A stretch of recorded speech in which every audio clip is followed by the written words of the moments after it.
السلام علیکم ناظرین، سفر ہے شرط کے آج کے پروگرام میں سید شرفالدین اور میرے مہمان عابد علی بیگ صاحب آپ کے سامنے دوبارہ حاضر ہیں۔ آج ہم کوشش کریں گے کہ آپ کو ایک ایسے ملک لے جائیں جس کے بارے میں زیادہ ہمیں علم نہیں ہے، کیونکہ وہاں ٹورزم یہاں سے کم ہوتا ہے، لیکن اس کی ایک بڑی اہمیت ہے کیونکہ وہ دنیا کا غالباً چوتھا بڑا ملک ہے۔ تو عابد علی بیگ صاحب، آپ کیوں نہیں ہمیں اس کی ہسٹری اور اس کے بہت شکریہ شرفالدین صاحب۔ آج ہمارا ارادہ ہے بات کریں انڈونیشیا کے بارے میں۔ انڈونیشیا جزائر پر مشتمل دنیا کا سب سے بڑا ملک ہے اور آبادی کے لحاظ سے دنیا کا چوتھا بڑا ملک ہے، اور مسلمان اگر ممالک میں اس کو دیکھیں تو آبادی کے لحاظ سے سب سے بڑا مسلم ملک ہے یہ۔ یہاں کی آبادی تقریباً 27 کروڑ ہے، اور 27 کروڑ کی آبادی میں تقریباً 87% مسلمان ہیں۔ اچھا، باقی اس میں جو رہ جاتی پرسنٹیج، اس میں 7-8% کے قریب عیسائی ہیں، پھر جو باقی رہ جاتے ہیں اس کے اندر ہندو ہیں، بدھ ہیں اور دیگر مذاہب ہیں۔ تو یہ وہاں کی آبادی کا سلسلہ ہے۔ اور جزائر کے حساب سے تقریباً 17,000 جی، ویسے تو اس کے اوپر کچھ اختلافات ہیں، لیکن جو منیمم تعداد ہے 17,508 جزائر کی، اس پر سب متفق ہیں۔ ہو سکتا ہے اس میں کچھ بہت سے جزائر ایسے ہیں جو کہ غیر آباد ہیں، کیونکہ 17,000 میں سے 6,000 جزائر ایسے ہیں جن پر آبادی ہے۔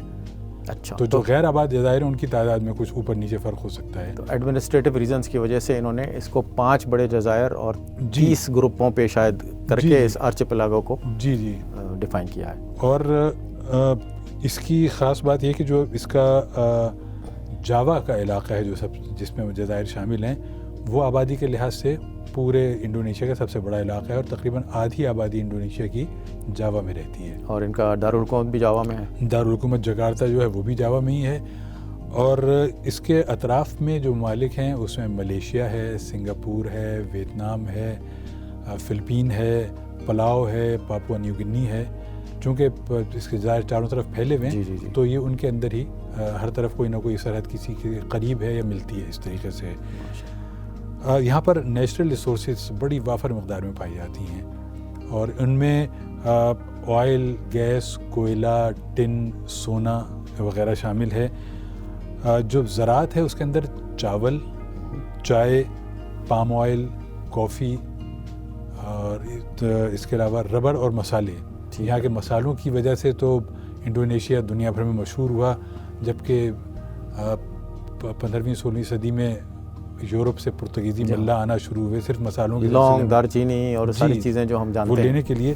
قدیم زمانے میں یہاں پر جو مذاہب تھے اس میں ایک تو بدھ مت تھا اور ہندو مذہب تھا، اور یہ کئی صدیوں تک یہ سلسلہ چلتا رہا۔ چین سے بھی لوگ آئے، قبلائی خان کی فوجوں نے بھی حملہ آور ہوئیں، لیکن پھر وہ سلسلہ ان کا چل رہا۔ کیا وجہ ہے کہ مسلمان اس وقت زیادہ ہیں حالانکہ یہ انفلوئنس نان مسلم تھا؟ 13ویں صدی میں مسلمان یہاں پر آنا شروع ہوئے۔ اچھا، اور زیادہ تر وہ تھے جو تاجر تھے، جو عرب ممالک سے آتے تھے تجارت کے سلسلے میں، ان میں سے کچھ وہاں پر سیٹل ہونا شروع ہوئے، مقامی طور پر شادیاں ہوئیں۔ ان کا اخلاق، ان کا برتاؤ، ان کا لین دین کا طریقہ کچھ اس طرح تھا کہ لوگ اسلام کی طرف راغب ہوتے گئے، اور پھر دیکھتے ہی دیکھتے اسلام جو ہے اس علاقے کا سب سے بڑا مذہب بن گیا۔ یہ تاریخ میں ہے کہ وہاں پر کسی مسلم فاتح نے کوئی حملہ نہیں کیا، کوئی وہاں پر جنگ نہیں ہوئی۔ تو اسلام کے بذریعہ امن پھیلنے کا ایک سب سے بڑا ثبوت جو ہے وہ انڈونیشیا ہے۔ اور غالباً اس کی یہ وجہ بھی تھی کہ یہ بہت سارے آئلینڈز پر مشتمل تھا، تو one thing at a time کے بیسس پہ جیسے جیسے ان کو ایکسپوجر ہوتا گیا ویسے ویسے وہ اسلام سے مشرف ہوتے گئے۔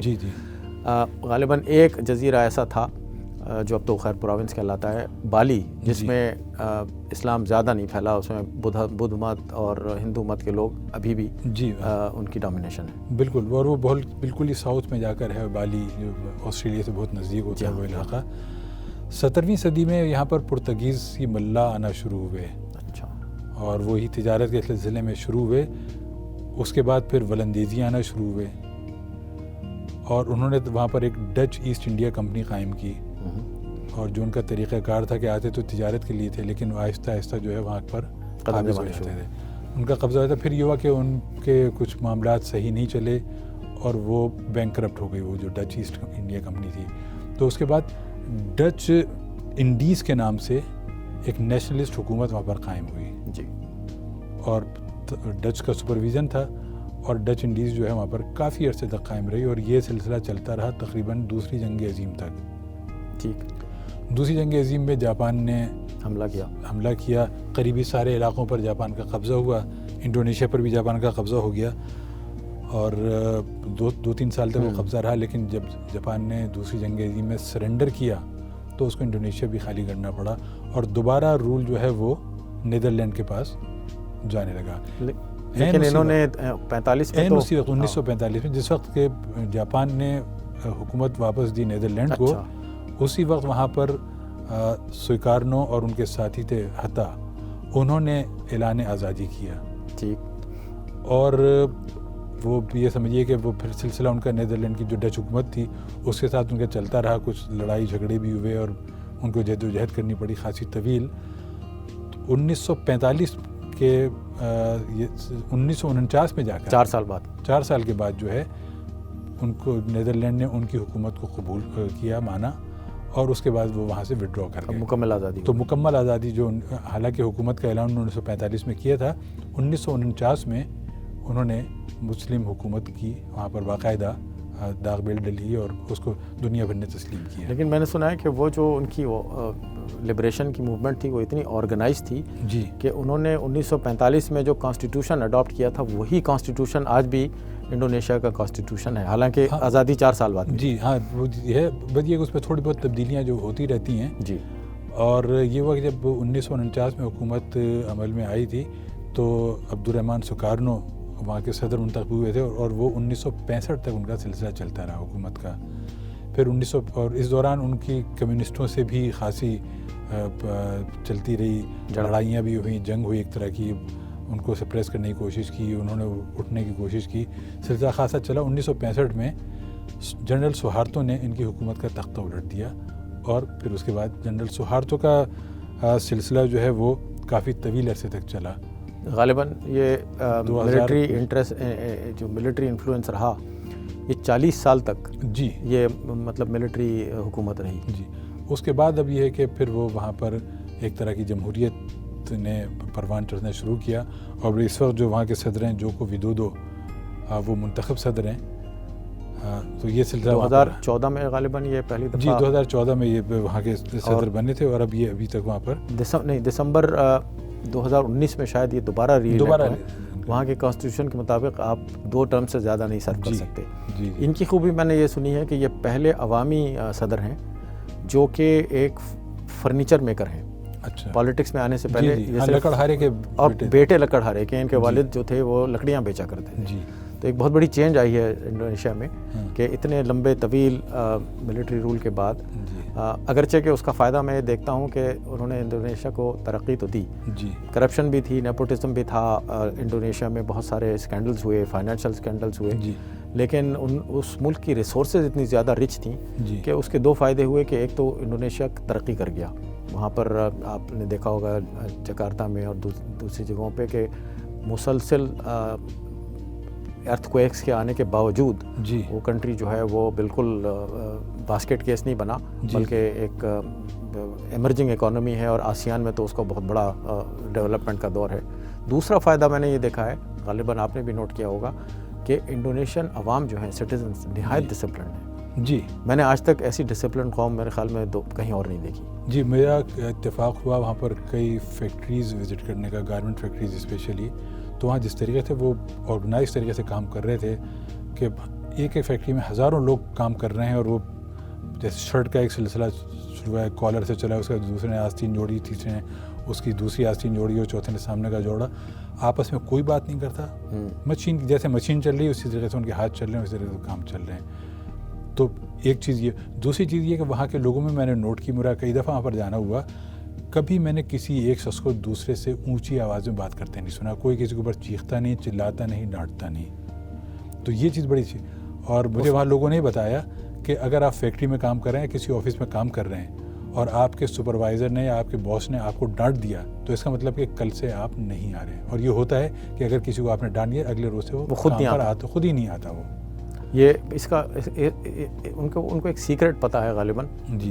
وہ ٹالرنس کو پروموٹ کرنے کا سیکرٹ یہ ہے کہ مجھے کسی نے کہا تھا یہ انڈونیشین لفظ ہے, ایک ایکسپریشن ہے, وہ مجھے آتی تو نہیں ہے بھاشا لینگویج, لیکن یہ ایکسپریشن میں نے یاد رکھ لیا کیونکہ یہ اس کا کافی وہ ہے اثر. ٹیڈا پاپا. ٹیڈا پاپا کا مطلب یہ ہے کہ کوئی بات نہیں. تو اگر ہم دونوں میں لیٹس سی کوئی ایسی بات ہو جاتی ہے تو میں انتظار کیے بغیر کہ آپ سوری کہیں گے. جی جی. عموماً تو یہ ہوتا ہے نا کہ ایک پھر سوری کہتا ہے, دوسرا کہتا ہے چلو ٹھیک ہے کوئی بات نہیں. یہ پہل کرتے ہیں کہنے میں کوئی بات نہیں. تو ٹیڈا پاپا آپ کہتے ہیں جیسے سے جیسا کوئی مسئلہ ہوگا وہ سالو ہو جائے گا. وہ مجھے ٹیڈا پاپا کے متبادل جو ہیں کینیا کی سواحلی زبان میں وہ کہتے ہیں حکونا مٹاٹا. اچھا, کوئی مسئلہ نہیں. جی کوئی مسئلہ نہیں. اور ہمارے یہاں معافی مشکل. اور ہانگ کانگ میں اور چائنا میں ہو گیا مومنتا ہے, مطلب کوئی بات نہیں. کچھ لباس اور کچھ کھانے پینے کے بارے میں بتائیں, یہ لوگ کیسے رہتے ہیں, کیا ان کا بود باش ہے؟ لباس تو ان کا بڑا سادہ سا ہے, اور اب تو خیر زیادہ تر لوگ جو ہیں وہ قمیص پتلون پہنتے ہیں اور عورتیں جو ماڈرن قسم کے کپڑے پہنتی ہیں. لیکن چونکہ اتنے بہت سارے جزائر ہیں, ہر جزیرے کی ہر جگہ کی ثقافت اپنی الگ ہے, زبانیں الگ ہیں, کھانے پینے کی چیزیں الگ ہیں. باطیک کی شرٹس میرے خیال میں جی پورے ملک میں جمعے کا دن ورکنگ ڈے ہوتا ہے, لیکن اس دن کوئی شخص وہاں پر سوٹ یا ٹائی نہیں پہنتا. اچھا. سب وہ باطیک کی شرٹ پہن کر آتے ہیں اور مسجد میں نماز. اور ایک کالی ٹوپی ہوتی ہے جیسے وہ پیچی کہتے ہیں. جی, وہ کچھ مخمل جیسے جی جیسے ہمارے رامپوری ٹوپی پاکستان میں ہوتی ہے اس طرح کی ایک ٹوپی ہوتی ہے. میرے پاس 2 تھیں جو میں نے 20 سال چلائیں. اچھا. اب وہ مفقود ہو گئی ہیں, پھر دوبارہ میرا جی چاہتا ہے کہ لاؤں. تو وہ ٹوپی پہنتے ہیں اور جمعے کے دن کوئی وہاں پر ٹائی نہیں باندھتا, سوٹ نہیں پہنتا. اور ایک سارونگ ہوتا ہے وہ غالباً پتلون کے اوپر تہمت کی طرح پہن لیتے ہیں. اس کے اوپر باندھ دیا جاتا ہے. مسجد میں نماز پڑھنے کا مجھے اتفاق ہوا 2-3 دفعہ, وہاں پر جمعے کی نماز پڑھی میں نے, جو وہاں کی بزنس ڈسٹرکٹ ہے اس کے اندر. تو جب انہوں نے دیکھا کہ کوئی باہر کا آدمی بیٹھا ہوا ہے تو ہر شخص آ کر ہاتھ ملایا اسے, اور سلام پھیرنے کے بعد ہر شخص نے آ کر ہاتھ ملایا اور اپنی زبان میں جو کچھ مجھے وہ گریٹ کرنا چاہتے تھے انہوں نے گریٹ کیا. ایک اور میں آپ کو بات بتاؤں, وہاں پر ایک دفعہ میں وہاں پر ٹریول کر رہا تھا, جو سمرانگ وہاں کا بڑا شہر ہے, جکارتا سے خاصی دور ہے. وہاں سے کوئی 30 کلومیٹر دور ایک فیکٹری وزٹ کرنے میں گیا ہوا تھا. تو جمعے کی نماز کا وقت ہوا تو مجھے مسجد پہ لے کر آئے وہ. تو جیسی مسجد قریب گاڑی آ کر رکی تو اندر سے ڈھول کی آواز آ رہی تھی. اچھا. قریب آ کر دیکھو نقارہ, بہت بڑا ایک نقارہ, تصویر میں آپ ناظرین کو دکھائیں گے کہ ایک نقارہ لکڑی کے ایک فریم کے ساتھ لٹکا ہوا ہے, اور ایک بزرگ بیٹھے ہوئے اس کو لکڑی کے ڈنڈے سے آہستہ آہستہ ڈھم ڈھم کر کے اس کو بجا رہے ہیں. جو نماز کا وقت قریب آتا گیا ان کی جو ضرب لگا رہے تھے اس کی فریکوینسی میں اضافہ ہوتا گیا, اور بڑی تیزی سے پھر وہ بجنا شروع ہوا. خیر مجھے کوئی بتا تو نہیں سکا, لیکن میں نے اس بات سے یہ سمجھا کہ یہ ہو سکتا ہے پرانے زمانے کا وہاں پر ایک رواج چلا آ رہا ہے, جب کہ لاؤڈ اسپیکر نہیں ہوتے تھے, اذان کی آواز محلے میں نہیں جاتی تھی, تو نقارہ بجا کر لوگوں کو بتایا جاتا تھا کہ نماز کا وقت ہونے والا ہے, اور جو نماز وقت قریب ہوتا جاتا تھا اس کی رفتار جو ہے تیز ہوتی جاتی تھی. وہ تو سمجھ میں آتی ہے کہ اگر ایک ملک اتنے زیادہ آئیلینڈس پہ اتنی جگہوں پہ پھیلا ہوا ہے تو اب تو خیر بہت آسان ہو گیا ہے. کہتے ہیں کہ فیس بک اور ٹویٹر ساؤتھ ایسٹ ایشیا میں سب سے زیادہ انڈونیشیا میں استعمال ہوتا ہے. جی جی. اور اس سوشل میڈیا نے پوری قوم کو اکٹھے کر دیا ہے کہ ایک آدمی, بلکہ میری بھی جو فیڈ ہے ٹویٹر کی اس پہ بھی 2 انڈونیشینس ہیں. اچھا. وہ فٹ یا تو لائک کرتے ہیں یا اس کو ری ٹویٹ کرتے ہیں. تو وہ پوری اتنی بڑی جو نیشن پھیلی ہوئی ہے 300 ملین کے قریب لوگوں کی, وہ ساری کی ساری سوشل میڈیا نے اکٹھی کر دی ہے. زبانوں کی بات اگر ہم کریں وہاں پر تو اس میں بھی مختلف آراء ہیں کہ زبانیں کتنی بولی جاتی ہیں. کچھ لوگ کہتے ہیں 300 زبانیں بولی جاتی ہیں, کوئی کہتے ہیں 700 زبانیں بولی جاتی ہیں. ہو سکتا ہے کہ اس سے بھی زیادہ ہوں, کیونکہ ہر جزیرہ الگ الگ دوسرے جزیرے سے ہے اور ان کی زبان ایک ہونا ذرا ممکن سی بات نہیں ہے. تو ہو سکتا ہے ڈائلیکٹس میں فرق ہو, لیکن جو وہاں کی سرکاری زبان ہے جس کو انڈونیشین کہتے ہیں اور بہاسا بھی کہتے ہیں, وہ وہاں کی سرکاری زبان ہے. اور اس زبان میں انہوں نے خاص بات یہ کی ہے کہ ملیشیا کے ساتھ انہوں نے آپس میں اس طریقے سے طے کیا کہ ہم زبان کی چیزیں جو ہیں کامن رکھیں گے تاکہ ہم دونوں ممالک آپس میں ایک دوسرے کی بات سمجھ سکیں. تو یہاں کے اخبارات رسائل وہاں بھی پڑھے جاتے ہیں, وہاں کا ٹیلی ویژن یہاں بھی دیکھا جاتا ہے. تو وہ زبان جو ہے تقریباً بلکہ غالباً برونائی بھی قریب ہے ان کے. جی برونائی بھی تو خیر بہت چھوٹی سی جگہ ہے, تو وہ ملیشیا کا ایک حصہ ہے. جکارتا جو سب سے بڑا شہر ہے, یہاں کی آبادی 10 ملین کے قریب ہے, اور یہاں پر تعلیم کا سلسلہ ہے کہ 12 سال کی تعلیم ہر شخص پر لازم ہے. اچھا. اب یہ آپ کی مرضی ہے کہ آپ کسی پرائیویٹ اسکول میں جائیں یا آپ سرکاری اسکول میں جائیں. جبکہ اور دونوں کے اسٹینڈرڈ میں بھی کہا جاتا ہے کہ بہت زیادہ فرق نہیں ہے. اچھا. لیکن یہ کہ تعلیم لازم ہے, آپ اس کو اسکیپ نہیں کر سکتے. تو جو بھی مزدور بھی اگر کام کرتا ہے تو وہ بھی 12 سال پڑھا لکھا ہوتا ہے, تو پھر سوچتے ہیں کہ پروڈکٹیوٹی جو ہے ان کی وہ بہتر ہوتی کیوں نہ ہو, زیادہ ڈسپلنڈ ہوتے ہیں, زیادہ اچھے طریقے سے کام کرتے ہیں. آپ نے کھانے کی بات پوچھی تھی کہ چاول وہاں کی بنیادی غذا ہے. اچھا.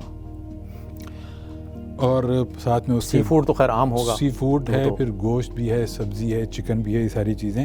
ناسی گرنگ جی, وہ ان کا ایک سب سے مشہور ہے, جو ایک فرائیڈ رائس ہوتے ہیں, اور اس کے ساتھ یا تو مچھلی ہوتی ہے یا اس کے ساتھ دوسرے کوئی سی فوڈ ہوتا ہے, یا چکن ہے, یا سبزیاں ہوتی ہیں. گادو گادو ان کا ایک بڑی مشہور ڈش ہے, وہ ہوتی ہے سلاد, جو کہ ابلا ہوا ہوتا ہے. اچھا. اس میں ابلے ہوئے بینز وغیرہ اور ابلے ہوئے بینز اور دوسری چیزیں, اور فرائیڈ ٹوفو, جو بین کٹ جو ہوتا ہے ٹوفو, وہ اس کے ساتھ ہوتا ہے. اس کے علاوہ ساتے آپ سبھی میرے خیال جانتے ہوں گے کہ وہ گرلڈ گوشت کیا پورے علاقے کی. ہاں جی. تو یہ کھانے کے سلسلے میں ان کا یہ ہے. اچھا, انڈونیشیا میں جو موسم ہے, چونکہ وہاں ایکویٹر بھی وہاں کے کچھ علاقوں سے گزرتا ہے, تو ایکویٹوریل اور ٹراپیکل وہاں کا موسم ہے سارے علاقے کا. پورے سال میں صرف 2 موسم ہوتے ہیں, یا بارش, ایک ہے ڈرائی ویدر اور ایک ہے سیٹ سیزن, ویٹ سیزن. ٹھیک ہے. ڈرائی سیزن اور ویٹ سیزن 2 وہاں پر ہیں. ڈرائی سیزن میں بارشیں بعض علاقوں میں بالکل نہیں ہوتی, اور ویٹ سیزن میں بارشیں بے تحاشا ہوتی ہیں وہاں پر. اور مطلب پھر یہ کہ وہاں پر سیلاب بھی آتے ہیں, اور کبھی کبھار طوفان کا رخ بھی ادھر ہو جاتا ہے. ٹائفون بھی کبھی کبھار آتے ہیں, کیونکہ ٹائفون عموماً جو اس سے اوپر کے سمندر میں ہوتے ہیں, اور وہ فلپین سے گزرتے ہوئے تائیوان اور ہانگ کانگ اور چائنا کی طرف جاتے ہیں. لیکن کبھی کبھی ان کے اوپر بھی آتشفشاں پہاڑ یہاں پر بہت زیادہ ہیں. جی, سماترا میں تو بہت زیادہ ایکٹیو ہیں. مجھے بھی ایک ایکٹیو آتشفشاں کے بہت پاس جانے کا موقع ملا. ایک ہمارے کلائنٹ کی ایک فیکٹری تھی, تو اس نے بتایا تھا کہ ایک دن وہ رات کو دیر تک اپنے آفس بیٹھا تھا, اور تھوڑی دیر کے بعد وہاں پر لاوا ابلنا شروع ہو گیا, اور جو راکھ آئی اس سے کہتا ہے ہر چیز بالکل اندھیرا ہو گیا, اور اس کو اپنے آفس میں رات کو رکنا پڑا. جی جی. جو ویسے چند میل کے فاصلے پر تھا. یہ بار بار ہوتا ہے. جی. میرے خیال میں انہوں نے اپنے گھر اس طرح سے بنائے ہوئے ہیں کہ وہ گرتے نہیں ہیں اس کے زمین کے ہلنے سے. اچھا, وہاں پر تیل, گیس اور کوئلے کے ذخائر بڑی وافر مقدار میں موجود ہیں, اور اس کے علاوہ ہائیڈرو الیکٹرک پاور بھی, چونکہ وہاں پر دریا ہیں, جی, ہوتی ہے. ان کی کوشش یہ ہے کہ رینیویبل انرجی پر زور دیا جائے, اور رینیویبل انرجی کے لیے وہاں پر کام ہو رہا ہے بڑی, اور ان کے ٹارگیٹس ہیں کہ سن 2030 تک جو 25% اپنی انرجی جو ہے وہ رینیویبل پر لے جائیں گے. آج کل کی ضرورت ہے. جی, وہ آج کی ضرورت ہے, کہ اس کی ادروائز یہ ہے کہ وہاں پر جکارتا میں پولوشن اچھا خاصا ہو جاتا ہے, گاڑیوں کی تعداد اتنی ہے, کیونکہ پیٹرول وہاں پر بہت سستا ہے. جنرل سوہارتو نے اتنے عرصے تک جو وہاں پر حکومت کی, تو ایک صاحب نے مجھے بتایا وہاں پر کہ اس کی ایک وجہ تھی کہ لوگ اس کے خلاف اٹھ کے کھڑے نہیں ہوئے, کہ اس نے سگریٹ اور پیٹرول کی قیمت میں اضافہ نہیں کیا. اور یہ دو بنیادی چیزیں ان کی تھیں. باقی لوگ چیزوں میں گزارا کر لیتے تھے, چاول وغیرہ وہاں پر لوکلی خود ہی پیدا کرتے تھے, کھا لیتے تھے. سگریٹ اور پیٹرول اگر ان کو ملتا رہا تو انہوں نے کبھی اس کے خلاف کھڑے ہونے کی ضرورت محسوس نہیں کی. اچھا, یہ جو ان کا کلچر ہے, اس کے اگر آپ کلچر کے اوپر دیکھیں تو تھوڑی بہت اس میں آپ کو ہندو انفلوئنس نظر آتا ہے. ان کے ہاں جو اسکلپچر ہے انڈونیشیا کا, اور جو ڈانسز ہیں, جی, وہ کافی حد تک ہندو ٹیمپل آرٹ سے, جی, اور رامایانہ اور مہابھارتا سے لیے گئے ہیں. ہاں, بٹ یہ شاید ان کی اس ایزیمولیشن کا نتیجہ ہے جو صدیوں تک رہی. جی. اچھا, وہاں پر ساؤتھ ایسٹ ایشیا میں رامائن اور مہابھارت کے ورژن جو ہے ذرا یہ بر صغیر سے مختلف ہے. وہ انیکٹ کرتے ہیں باقاعدہ. ان کے خیال میں راون جو ہے بہت ہی اچھا آدمی تھا. اچھا. جبکہ اس کو یہاں پر ایک ولن کے طور پر لیا جاتا ہے بر صغیر میں. تو ان چیزوں کا فرق وہاں پر ہے. وہاں کی ایک سب سے بڑی چیز جو میں نے دیکھی جکارتا میں, وہ ہے وہاں کی مسجد استقلال. اچھا, بہت بڑی مسجد ہے. جنوب مشرقی ایشیا کی سب سے بڑی مسجد ہے, اور اتنا وسیع و عریض ہال کسی مسجد کا میں نے کہیں نہیں دیکھا. اچھا. بہت ممالک میں مسجد دیکھنے کا اتفاق ہوا. یہ جکارتا کے وسط میں ہے. اس کی تصاویر ہمارے ناظرین دیکھ رہے ہوں گے. انڈونیشیا کی آزادی کی یادگار کے طور پر اس کا ڈیزائن 1954 میں منظور ہوا تھا. 1961 میں اس کا سنگ بنیاد سوئیکارڈو نے رکھا تھا اور 1978 میں اس کا افتتاح ہوا. یہ 97 میٹر بلند اس کا ہال ہے. 1,20,000 نمازی اس میں ایک وقت میں نماز پڑھ سکتے ہیں. 7 آسمانوں کی نسبت سے اس کے 7 دروازے ہیں. مستطیل ہال کے اوپر 45 میٹر قطر کا گنبد ہے جو کہ 1945 کی طرف اشارہ کرتا ہے جو ان کا آزادی کا سال تھا. 12 ربیع الاول کی مناسبت سے اس کے 12 ستون ہیں اور مین ہال کے علاوہ 4 بالکونیاں یعنی کہ 5 منزلیں ہیں جو کہ اسلام کے 5 اراکین کی طرف اشارہ کرتی ہیں.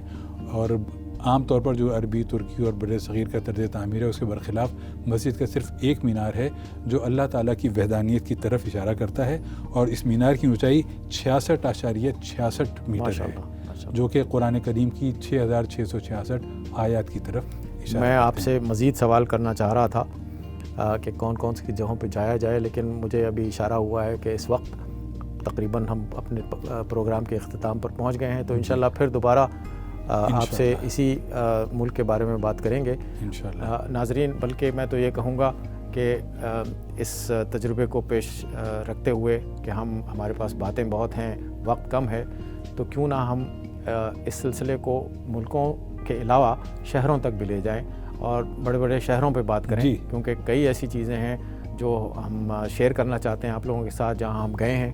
اور سفر ہے شرط میں تو ہماری شرط ہی یہی ہے کہ ہم اس ملک کے بارے میں بولیں گے یا اس شہر کے بارے میں بولیں گے جہاں ہم گئے ہیں، تجربہ ہو، جہاں خود گئے ہیں، رہے ہیں. تو آپ کی فیڈ بیک چاہیے. اگر آپ سمجھتے ہیں کہ واقعی ہمیں شہروں پر بھی بات کرنی چاہیے تو یہ جو ایڈریس آپ کو ای میل نظر آ رہا ہے اس پر آپ اپنی فیڈ بیک دیجیے. اگر آپ چاہیں تو انشاءاللہ ہم اس پروگرام کو تھوڑا سا برقرار رکھتے ہوئے ملکوں کے علاوہ ہم شہروں پر بھی مرکوز کریں گے اور پورا 30 منٹ کا پروگرام کسی ایک شہر پہ ہم دینا چاہیں گے. بہت سارے شہر ہیں جو میرے اس وقت ذہن میں آ رہے ہیں لیکن پھر دوبارہ اشارہ ہوا ہے کہ اب میں پروگرام کو ختم کروں. تو بہت بہت شکریہ آپ نے اس پروگرام کو دیکھا. امید ہے آپ کو پسند آیا ہوگا اور آپ مزید بھی آئندہ ہمارے ان پروگراموں کو دیکھا کریں گے اور دیکھتے رہیں گے. اجازت دیجیے مجھ کو اور عابد علی بیگ صاحب کو جو ہم آپ کے لیے یہ پروگرام لے کر آئے. خدا حافظ.